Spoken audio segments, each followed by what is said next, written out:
آج ہم ایک ایسی شخصیت کا جائزہ لے رہے ہیں جن کا نام پاکستان میں اور باہر بھی کئی حوالوں سے گونجتا ہے۔ عمران خان، ورلڈ کپ جتوانے والے کپتان، پھر فلاحی کام اور پھر سیاست۔ جی بالکل، ایک بہت کثیر الجہتی شخصیت۔ ان کا سیاسی سفر بھی انصاف، احتساب، قومی خودداری جیسے نعروں پر مرکوز رہا۔ ہاں، لیکن آج کل وہ قید میں ہیں، تو ہمارے پاس جو مواد ہے وہ اسی پر بات کرتا ہے کہ کیوں۔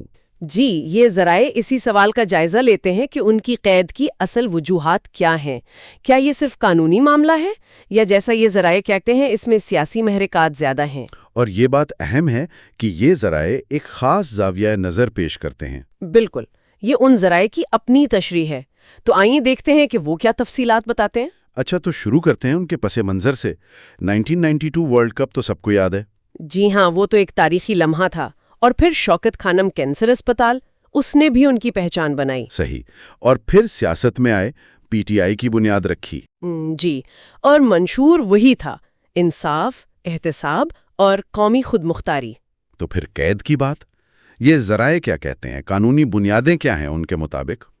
دیکھیں، یہ ذرائع توشہ خانہ کیس، سائفرڈ معاملہ اور جو دوسرے مقدمات ہیں ان کو کافی مشکوک نظر سے دیکھتے ہیں۔ مشکوک؟ مطلب کس طرح سے؟ ان مواد کے مطابق ان کیسز کی ٹائمنگ پر سوال ہے، کارروائی کے طریقہ کار پر سوال ہے۔ وہ کہتے ہیں کہ یہ سیاسی انتقام لگتا ہے۔ اچھا، تو قانونی پہلو پر تو سوال اٹھا دیے، لیکن اگر یہ سیاسی ہے جیسا وہ کہہ رہے ہیں تو پھر اصل وجہ کیا بتاتے ہیں یہ ذرائع؟ ان کی دلیل یہ ہے کہ اصل وجہ عمران خان کا وہ جو مروجہ نظام ہے، اسٹیٹس کو، اس کو چیلنج کرنا تھا، اور ان کے بقول کسی قسم کے دباؤ، چاہے وہ اندرونی ہو یا بیرونی ہو، اس کے سامنے نہ جھکنا۔ اچھا۔ خاص طور پر وہ آزاد خارجہ پالیسی والی بات، ایبسولوٹلی ناٹ والا نعرہ جو مشہور ہوا، جی جی، اور بیرونی مداخلت کی مخالفت، یہ ذرائع ان چیزوں کو بنیادی وجہ قرار دیتے ہیں۔ اور اس مبینہ سیاسی انتقام کی کوئی مثالیں بھی دیتے ہیں یہ ذرائع؟ ہاں، وہ کئی چیزیں گناتے ہیں، جیسے عدم اعتماد تحریک سے حکومت کا خاتمہ۔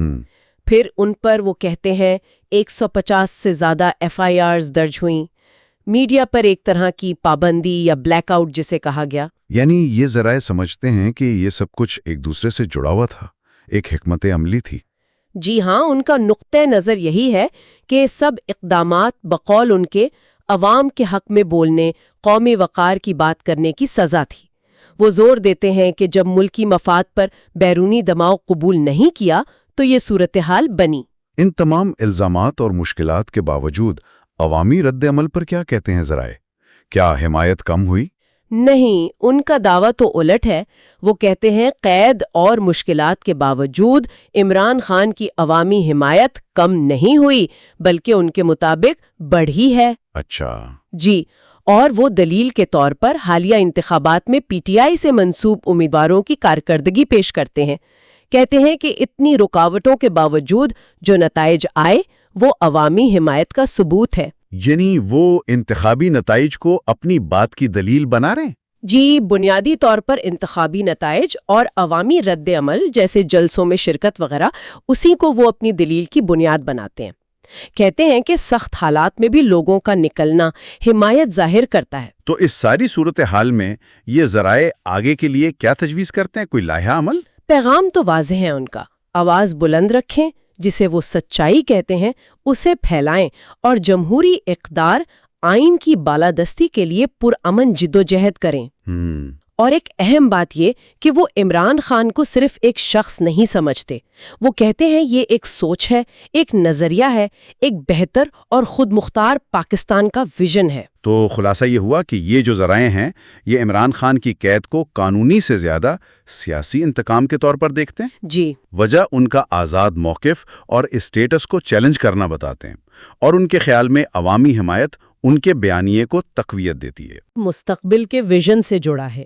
اور آخر میں وہ عمران خان کی صحت اور ہمت کے لیے اور پاکستان کی آزادی و وقار کے لیے دعا پر بات ختم کرتے ہیں۔ اور یہاں ایک نقطہ سوچنے کے لیے رہ جاتا ہے، جب کوئی بھی بڑی سیاسی شخصیت قانونی مشکلات میں آتی ہے تو عوامی رد عمل جیسا ان ذرائع میں بتایا گیا، عوام اور رہنماؤں کے بیچ جو تعلق ہے، جو اعتماد ہے، اس کے بارے میں کیا ظاہر